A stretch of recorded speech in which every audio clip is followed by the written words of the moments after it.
O capítulo 56 é para crucificar o Sanji. O cozinheiro que menos trabalha no Baratie acaba por tomar algumas atitudes questionáveis. E o Luffy tenta resolver o problema, mas o Sanji não deixa. Até porque, está cedo para terminar o arco. E para esticar, temos o passado da mula, o que torna a teoria do roubo do restaurante completamente perdida na história. O Sanji quer roubar o Baratie, mas na prática, ele não faz nada. Ou ele é um gênio, ou é uma mula. Enfim, pausa para pedir o like e já volto. Pausa para solicitar o like a boss. Deixe o like. Bom, o capítulo começa na capa. Mais uma pausa na história do Bag. Essa capa não traz nada demais. Só tem o Sanji e o Luffy. De fundo tem uma casa. O cozinheiro monta o que parece ser um bisão. Ele bebe uma cidra enquanto parece estar se mudando. Porém, o Luffy carrega um filhote nos braços. Ou seja, a dupla está roubando da casa que aparece no fundo. Detalhe, o bisão do Sanji fuma charuto e tem uma tatuagem no olho direito. Mas enfim, voltando para a batalha. Temos o Gin que rendeu o Zeff. Além de derrubar o velho, arrancou sua perna de pau e o mantém na mira do que parece ser uma 12 de 2 canos. A arma é, na verdade, uma pistola de percussão. Dito isso, temos um novo mistério na série. Onde o Gin estava escondendo essa pistola. Esse mistério vem para substituir o mistério do fogo que no capítulo passado tinha sumido. O fogo retorna para tentar iludir quem lê. Mas a mim não engana. Se tem fogo é porque o Pel acordou. O usuário da fruta da pérola ou fricção. Enfim, com o retorno do fogo, o Luffy fica de sangue quente. O pivete arregaça a sua manga imaginária enquanto promete arregaçar o Gin na porrada. É aí que temos o primeiro momento, quem chamou esse cara. O Sanji entra no meio e diz pra esperar. Ele vai dizer que quer ouvir o que o Gin tem a dizer. E o pirata não se segura. Ele exige que o navio seja entregue ou então, o Zeff vai virar camisa de saudades. Porém, o Sanji recusa essa opção. E para pintar esse cenário onde o Sanji e o Zeff não se dão bem, o Sanji ainda zomba da situação do velho. Isso vai fazer os cozinheiros ficarem com raiva, porque o Sanji estaria usando a situação para tomar o restaurante. Só que essa trama não faz sentido. O Sanji sabe que todo mundo no restaurante é criminoso, ou para ser mais preciso, o Zeff é. Ou seja, se ele quisesse o restaurante, bastava denunciar o Zeff e acabou. Mas enfim, o Sanji zoa o velho que vai retrucar, dizendo que não discute com crianças fedendo a nicotina. O que vai fazer o Sanji estourar umas 2 pregas de raiva. Ser chamado de criança é uma ofensa terrível para ele. No entanto, depois desse show de milhões, temos o Sanji trazendo a sua brilhante solução para o problema. O cozinheiro vai mandar o Gin apontar a arma para ele. O que coroa o segundo momento, quem chamou esse maluco? O Sanji queria substituir o Zeff. E ele vai deixar claro que não se importa de morrer. Porém, o que isso resolve? E a resposta é simples, isso não resolve porra nenhuma. Já começa que o Sanji não está em posição de negociar. Segundo que, o Gin poderia simplesmente dar um tiro no Sanji e voltar a usar o Zeff como refém. Ou seja, o cara trocou um acordo onde todo mundo fica vivo por um em que ele morre e o navio é levado. Um acordo ridículo, mas o Sanji se coloca como se fosse genial.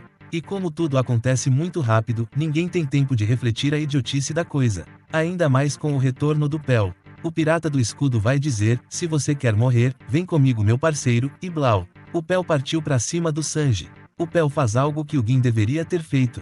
Já que antes de atacar ele vai usar a vida do Zeff para forçar o Sanji a não reagir. Algo que o Gin deveria ter feito também. Dito isso, o Sanji não reage e deixa o Pel acertar um soco com o escudo bem no seu rosto. Mais uma vez, o Luffy decide resolver a treta, porém, o Sanji vem e o impede. Ele vai dizer que o Gin estava quase puxando o gatilho, surpreendendo até o Gin. Ou seja, faltou esse diálogo na trama. O Gin deveria ter forçado todo mundo a se render usando o Zeff, mas como ele não fez isso, o Sanji teve que fazer por ele. Depois de dar essa força para o Gin, o Sanji vai fazer um discurso. Primeiro ele vai dizer que não vai aceitar o acordo de entregar o navio facilmente. E pegando esse momento isolado, não consigo entender de onde vem essa confiança. Ele não pode atacar o Pel e não pode atacar o Gin. O Luffy também não pode. Os outros cozinheiros já foram derrotados, estão em volta só para compor cenário. Mesmo assim, ele ainda não desistiu, em alguma realidade que só ele consegue ver, a batalha ainda não acabou. Nesse momento o Oda só coloca o Gin em choque. O Gin vai demonstrar confusão e vai perguntar o porquê o Sanji não escolhe o caminho onde todos ficam vivos. A pergunta traz a magia de One Piece. O Sanji vai responder dizendo que o restaurante é o tesouro do velho. O Gin não entende nada, os cozinheiros fazem figuração e o Sanji continua. Ele vai dizer que já roubou tudo que o velho tinha de mais precioso. Poder, o seu sonho e agora ele quer pegar a vida também. Enfim, o Sanji vai fechar o seu discurso dizendo que não pode deixar que o velho perca mais nada. Em resumo, enquanto ele estiver vivo, não vai permitir. Ou seja, basta meter uma balinha na testa e já era. Quando o sol esfria, ele só não quer ver, então depois que ele for de saudades, já não será mais problema dele. E o Pel, depois de ouvir tudo, se sente muito comovido e decide ajudar o Sanji. Ele dá com os escudos na cabeça do cozinheiro. Os escudos acertam cabeça e pescoço, e o Sanji ainda está vivo depois disso é um verdadeiro milagre. Entretanto, o Pel é muito gente fina. Se o Sanji deseja ir de saudades, ele não vai parar enquanto não cumprir essa meta.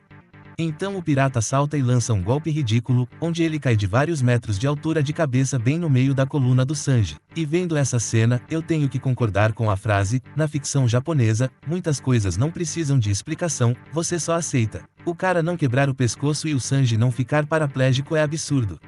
Enquanto o Sanji toma uma surra, merecida. O Luffy briga com o Gin que vai responder, com razão, que a culpa é do Sanji. Bastava desistir do navio, e mesmo que alguém diga, o navio é o tesouro dele, pra mim não é forte o suficiente.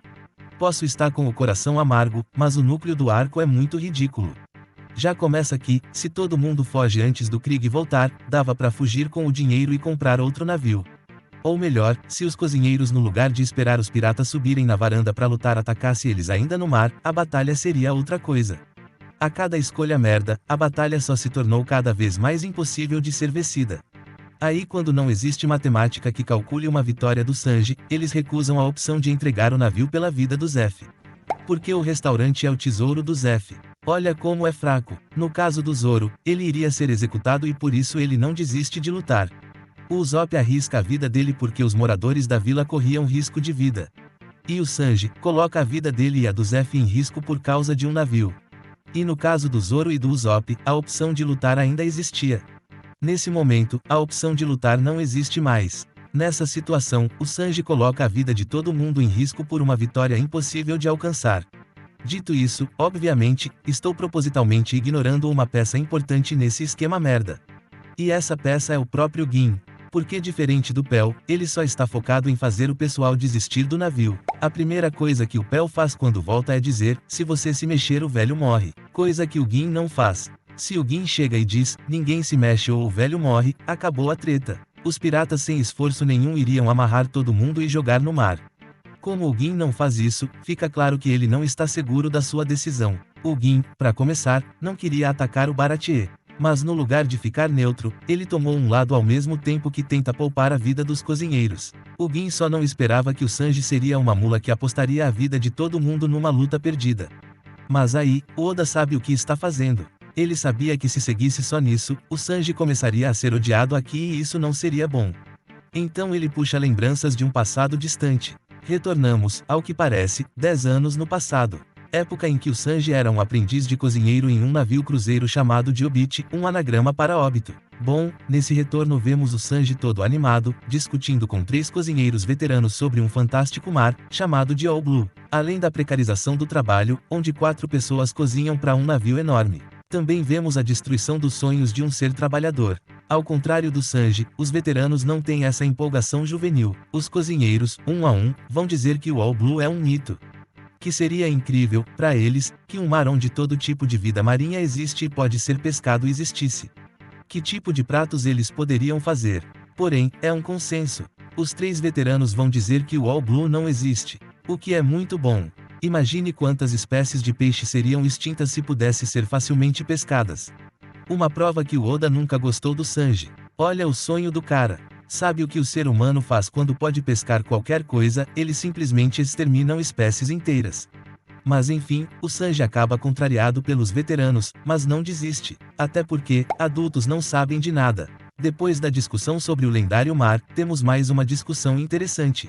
Essa em particular, mostra por que o Sanji tem tanta raiva quando o Zeff o chama de criança. Isso porque ele era um jovem babaca. A cena acontece depois que o restaurante do navio é fechado. Os cozinheiros ficam responsáveis pela comida que os clientes não comeram. Enquanto vemos o Sanji jogar um filé de peixe inteiro no lixo, os veteranos estão na mesa devorando a comida. Enquanto os veteranos vão dizer que não entendem o porquê os clientes desperdiçam tanto, o Sanji vai criticá-los por comer as sobras. Os veteranos não só comem as sobras, já que boa parte da comida nem foi tocada. O Sanji vai dizer que tem muita comida e em 2 dias o navio deve chegar no próximo porto. Porém, um dos veteranos vai retrucar ao dizer que o dia de amanhã é incerto. Como não se sabe o que pode acontecer, evitar desperdícios é fundamental. Porém, o aprendiz se recusa a comer. E como karma para babaca sempre é bem-vindo, um navio surge trazendo terror para os tripulantes do cruzeiro. Esse navio é liderado por ele, o Capitão Zeff, da Perna Vermelha, capitão dos piratas cozinheiros. O capítulo termina com a chegada do Zeff novinho, mó cara de Shed. Pelo bigode, ele deve ter uns 40 anos. Bem, veremos como um pivete fedendo a leite vai roubar tudo de um adulto forjado na grande linha, além de vermos como um projeto de babaca se tornou um adulto mediano. Mas enfim, o vídeo acaba aqui, obrigado por assistir, e tchau. Você chegou até aqui, forte abraço e até a próxima.